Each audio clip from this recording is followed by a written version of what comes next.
तर जे बजरंग पब्लिक, जसंच मी तुम्हाला सांगितलं होतं दुसऱ्या पार्टचा, तर आपला तो दुसरा पार्ट येऊन लागला होता कोल्ड स्टोरेजचा आणि आपल्याला माल भरायचा होता. आपल्या गाडी तिथं कधींची उभी होती, बिचारीचं तर लईच हाल होऊन गेले होते. मग काय ती गाडी वगैरे बाहेर काढून घेतली होती आपण. आपला पहिला कोल्ड स्टोरेज तर खाली होऊन गेला होता, त्यांचा माल आपण फ्रीजमध्ये ठेवून दिला होता आणि आता राहिला होता दुसरा कोल्ड रूम. मग काय आपण याचा बी माल पटापट आपल्या गाडीत ठेवून घेतला. आपण गाडीत माल ठेवल्यानंतर आपला कोल्ड स्टोरेज लगभग म्हणजे खाली होऊन गेला होता. बाकीचा बी माल आपण ठेवून घेतला होता गाडीत आणि त्याच्यानंतर आपण लगेच वेल्डिंगवाला भाऊला बोलवून आपण मान्य वगैरे बी कट करणं चालू करून दिलं होतं.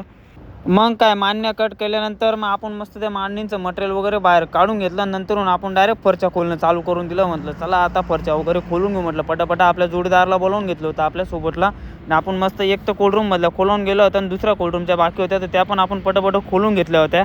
मग काय दुसऱ्या कोल्ड रूमच्या फरच्या खोलल्यानंतर आपण डायरेक्ट कोल्ड रूम उघडणं चालू करून दिलं. मग ते माणसं येऊन लागले होते, ते मस्त कोल्ड रूम उघडत होते ना आपले हाल तर एवढे अवकाळ होऊन गेले होते माझ्या, तर तुम्ही माझ्या हाल बघू शकता कसे ना. आपले जोडीदारचे माझ्यासोबत तसेच हाल होऊन गेले होते.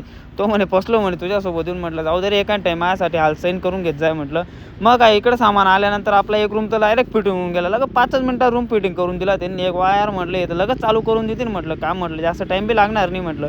मग काय असंच आपण व्हिडिओ बनवत त्यांनी दुसरा बी रूम उभा करून दिला. म्हटलं यार लई स्पीड काम चालू आहे म्हटलं यांचं. डायरेक्ट काम त्यांचं एवढं स्पीड चालू होतं, मला वाटलं म्हटलं आजच तिघं कोल्ड रूम उचलून टाकतील म्हटलं. पण मग त्यांनी आजच उचलून टाकले होते काय तिघं कोल्ड रूम डायरेक्ट. म्हटलं वा रे वा. हा बघा, हा तुम्ही बघू शकता 9वा कोल्ड रूम आहे. बाकीचे 2 तर तुम्ही आपले बघितले जे. इथून जागा बघतात का तुम्ही? अल्लम सल्लम होऊन गेलं डायरेक्ट. 3 रूम होऊन गेले आपल्याला डायरेक्ट. काही टेन्शन नाही, आता लय माल भरणार आहे आपण डायरेक्ट कोल्ड रूममध्ये. चला मग भेटतो मी तुम्हाला नेक्स्ट ब्लॉगला. पुढचा ब्लॉग नक्की बघा तुम्ही.